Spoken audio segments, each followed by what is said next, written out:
Everyone, welcome to our new video. Rohit Hindustan Unilever company में operator का काम करता था।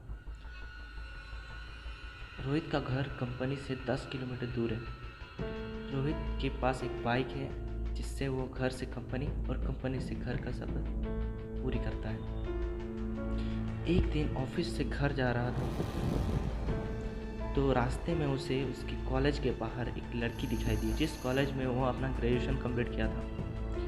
और वो लड़की उसे देखकर मुस्कुरा रही थी और उसे टालते हुए रोहित घर की तरफ निकल पड़ता है। दूसरे दिन फिर वही लड़की उसे उसी जगह दिखाई दिया और वो फिर से मुस्कुरा रही थी, तो रोहित भी उसे देखकर मुस्कुरा रहा था। रोहित को अब उसकी मुस्कान से प्यार हो गया था, लेकिन वो कभी रुकने की कोशिश नहीं किया।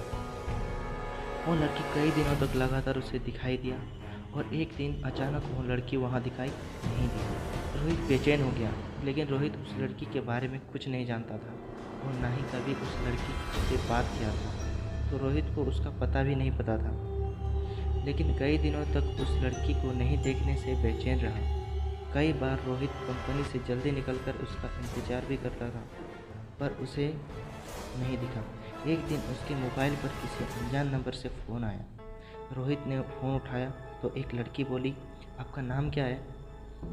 और वो उससे बात करने लगी और बताया कि मैं वही लड़की हूँ जिसे तुम रोज़ बाइक से गुजरते हुए देखा करते थे। रोहित अचंभित रह गया कि उसके पास मेरा नंबर कैसे आया और मेरे से ये बात क्यों कर रही है। लेकिन उसकी मीठी बातों में रोहित खो गया और ये सब बातें भूल गया।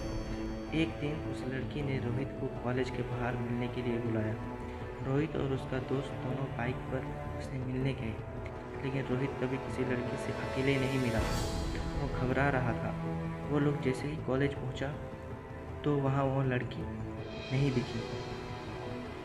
उसने कई बार फ़ोन लगाया, फ़ोन स्विच ऑफ आ रहा था। वो घर लौट गया। वो जैसे ही घर घुसा उसका फ़ोन आया। रोहित ने गुस्से से कहा, हम वहाँ आपका इंतज़ार कर रहे थे, आप क्यों नहीं आई?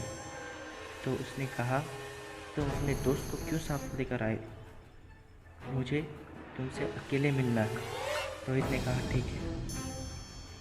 अगले दिन सुबह सुबह रोहित ने फ़ोन लगाया, लेकिन फ़ोन उसकी मम्मी ने उठाया। रोहित एक बार को डर गया, लेकिन वो कॉलेज के प्रोजेक्ट का बहाना कर उससे बात करने को कहा। उसकी मम्मी ने कहा, पागल हो गए हो क्या? प्रिया को मरे 3 साल हो गए हैं। रोहित हक्का बक्का रह गया और उसके हाथ से फ़ोन छूट गया।